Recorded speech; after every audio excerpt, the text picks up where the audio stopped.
Hello everybody, hope everybody's doing great today. Appreciate those of you watching this video. Hope you enjoy it. Appreciate those of you who have subscribed. Thank you very much. Haven't talked about a Korean show in such a long time. I figure I would talk about one now. And I'm going to talk about one of my favorite ones. I watch this series about once a year, and it's called Because This Is My First Life. So having said that, and it's one of my favorite, and I do watch this once a year. I usually stop it around after episode 14. Episode 15 and 16 are not very good, and I'll get into those why here in a minute. But Because This Is My First Life is one of the best Korean dramas you could watch. It's very good if you're trying to introduce somebody to a Korean drama. This is going to be one of those shows that you're going to want to introduce them to. So our female lead here, I'm not going to say their names because I'll wreck the names like crazy. Excuse me. I haven't gotten this cough. I got something on my tonsils. Good old juice. So what this movie is basically about, we have a young woman here who more or less gets kicked out of her house. She's a writer, but she's like your second writer. Her responsibility for writing in dramas is to include whatever product that they're trying to advertise in the drama. The opening scene is hilarious. Very funny sequence here. This is like a rom-com, by the way. Anyways, so she gets kicked out. She moves in to an apartment, to a person's house who's only renting one room. She thinks at first that the person who's the landlord or owns the house is a girl, but it's actually a guy. And the guy who's renting the room to her thinks that he's renting the room out to another guy. So for the first episodes, a lot of like miscommunication between the two. And then they find out that, this opposite sex, they're okay with it until the guy's mom comes visiting him and finds out he's living with a girl that he's not even dating. So he's kind of forced to kick her out. But eventually, because he needs a attendant and she needs a place to stay, they agree to do like a contractual marriage, or arranged marriage type of thing. And so that's what the main storyline is about, their relationship and this marriage and how they're going to work this out, this fake marriage that they arranged. But overall, this movie is about marriage and about relationships and the different kind of marriages that you have. We have our female lead. She has two girlfriends, and each one kind of represents, like, I guess if you're going to go political with it, like each political spectrum on the thing, okay, or whatever. Like, she has one friend, she's very liberal, she's all like pretty much a feminist, but she's not like a hardcore feminist. She wants to own, she's like a lady boss kind of, she wants to own her own business, but unfortunately she's working for another company, and the company is very male dominated, and they kind of treat her like a sexual object a little bit, and they're always degrading her and such. And then we have her other friend, and she's like your traditional woman. She wants to get married. She wants to have a family. She wants to take care of the house while her husband's out there making a living. She wants to have kids, raise the children. And then our main character, our main female lead, she's kind of like in the middle of these spectrums. She works, but she's not like, every woman has to work. You go either way. She wants to get married. She wants to have love, fall in love. She just wants to have children. But she's kind of like your down in the middle. She kind of represents your centrist in this category. And then on the male side here, he also has two friends. And on the political spectrum, they're all pretty much central oriented kind of thing. You can't really... They love women, they respect whatever the woman wants to do. They're all for it. If they want to work, good for them. They want to stay home, good for them, They're kind of like that. Basically, right? But I really not really do a good job, but this movie does do a great job of exploring these relationships, especially like with the in-laws. What is your responsibility of being the daughter-in-law or son-in-law to your wife or to your spouse's family? How far do you go with doing their traditions? Which is one thing I do not like about this movie, is that they don't really respect cultural traditions, like Korean cultural traditions. Our couple here, they kind of look down upon traditions a little bit. And I kind of like traditions, as long as they're not hurting other people, putting people down or anything like that. I'm kind of for it. Like Christmas, I'm all for celebrating Christmas and Thanksgiving.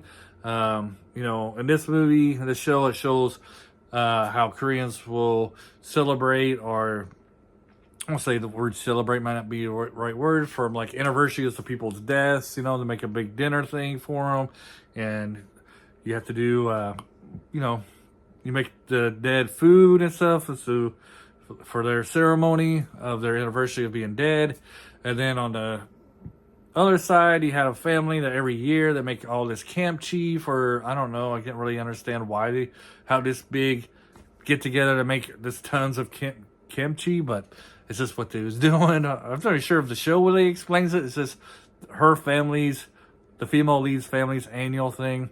So it does touch upon it, like your responsibility as an in-law, where you go for there, how much do you respect their traditions, and your spouse's parents, how to get along with bills, how do you set relationship goals and stuff like this. Our main couple here, they make a contract every year about what they want what they expect their relationship to be like for that year.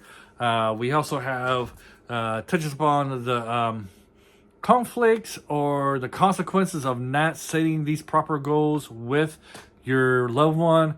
As her traditional friend, she wants to get married, she wants to have kids, she's been dating this guy for 7 years, and he's not even thinking about marriage. Like, the topic never really came up, and then that's kind of like the big conflict they have in a relationship is this, this marriage. She wants to get married, he doesn't want to get married. She wants to have kids, he doesn't want to have kids.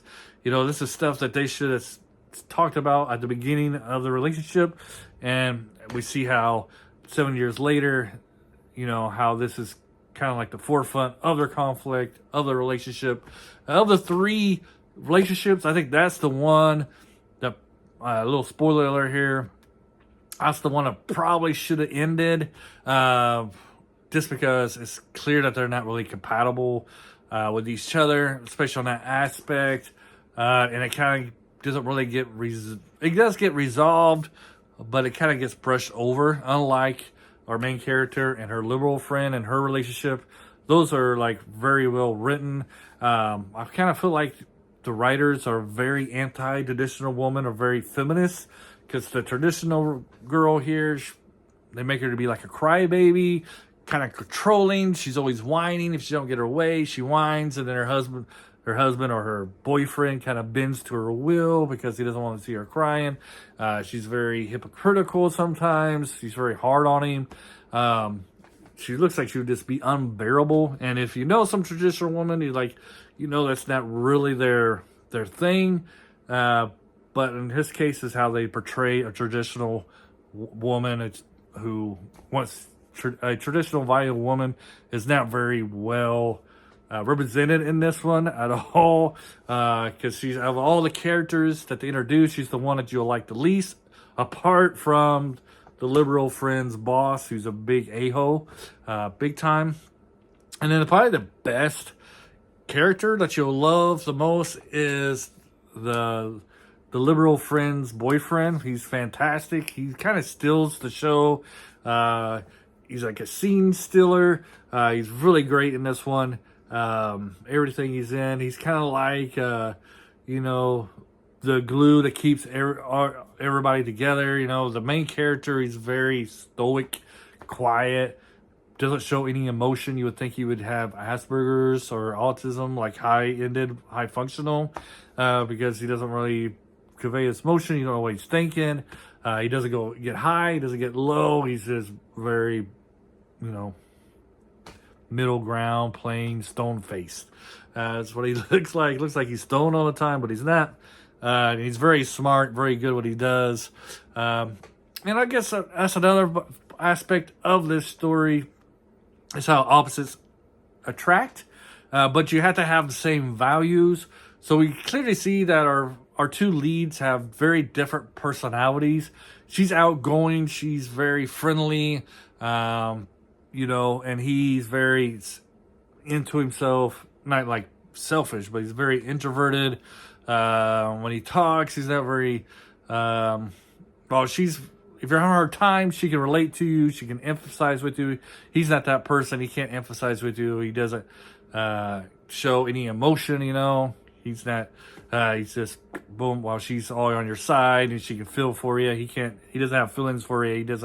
He can't sympathize with what you're going through. But they do have core values together. With their core beliefs are in line. And to me, that's the most important part of a relationship. You can be an introvert and an extrovert. You can like sports, and you can like the other person can like sewing or whatever. But as long as you have core values and beliefs are the same, then your relationship can work. Because he gets some stuff out there like way out there, you know, and she can just relate to it, and she understands where he's coming from because it's what she believes as well. Overall, because it's my first live, this video is going really long. I highly recommend it.